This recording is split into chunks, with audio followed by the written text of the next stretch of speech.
ایک کیس تو میں نے اپنی آنکھوں سے دیکھا نا, ایک کنٹری میں گیا نا ہوا ایک کیس, بنارس کا پٹھان تھا اس کی قسمت دیکھو, انڈین وکیل, وہ انڈین مجھے آیا جمعے کی نماز کے بعد ملا, انڈیا کے ایک وکیل تھے, بڑا ینگ لڑکا ماشاءاللہ. میں نے کہا یار مجھے کورٹ دکھاؤ ذرا, میں نے کہا یار مجھے دکھاؤ ذرا کورٹ کا نظام کیسا ہے, کورٹ میں کیا کیسز چل رہے ہیں. اس نے کہا چلو ٹھیک ہے میں بات کرتا ہوں. اوپر اس نے میرا جو بھی پاسپورٹ نمبر وغیرہ نا سیکورٹی کے پیسے میں جمع کرا دی, بھائی ہمارے پاکستان سے ایک مہمان آئے ہیں جو دیکھنا چاہتے ہیں. انہوں نے کہا ٹھیک ہے جی آ جائیں. ہم گئے بنارس کا ایک پٹھان, یہاں ڈیوائس لگی ہوئی ہے.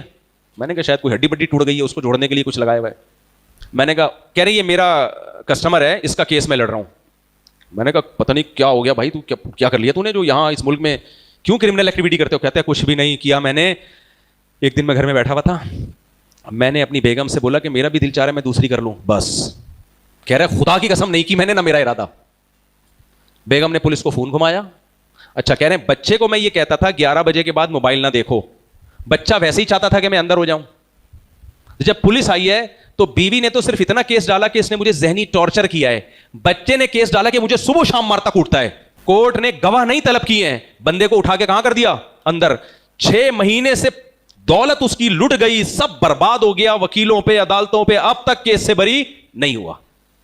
میں نے کہا تمہاری بیوی کو بھی تو نقصان ہو رہا ہے, تم جو گھر نہیں جا رہے. کہہ رہا ہے میری بیوی نے تو معاف کر دیا, کورٹ میں آ کے بول دیا میری طرف سے جو اس نے ظلم عظیم کیا ہے نا. بولا کیوں یہ میں نے کیا کیا معاف, لیکن بیٹا معاف نہیں کر رہا کیونکہ 11 بجے کے بعد اس کو کیا دیکھنا ہے موبائل. میں نے کہا بنارس اچھا تھا خدا کے بندے, ٹماٹر بیچ لیتا عزت. وہ آپ کو یہ بات سمجھ میں نہیں آ رہی, خدا کی قسم اس کے دل سے یہ بات تھی کہ کاش میں کہاں رہتا, بنارس میں ٹماٹر بیچ کے روٹی کما لیتا.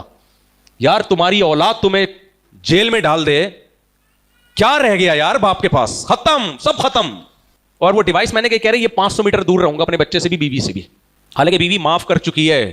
معاف کرنے کے بعد گورنمنٹ نے کہا ہے کہ کوئی بھروسہ نہیں ہے, دوبارہ تم ذہنی ٹارچر نہ شروع کر دو. فی الحال جب تک کیس مکمل ختم نہیں ہوتا 500 میٹر کا اپنے گھر سے تم نے کیا رکھنا ہے فاصلہ. کہہ رہے میں اگر اپنے گھر کے قریب 500 میٹر چلا گیا سائرن بجے گا, پولیس مجھے اٹھا کے لے جائے گی. میں نے کہا لائف کو کیا کرو انجوائے. لیکن ملک نے ترقی الحمدللہ بہت کی ہے.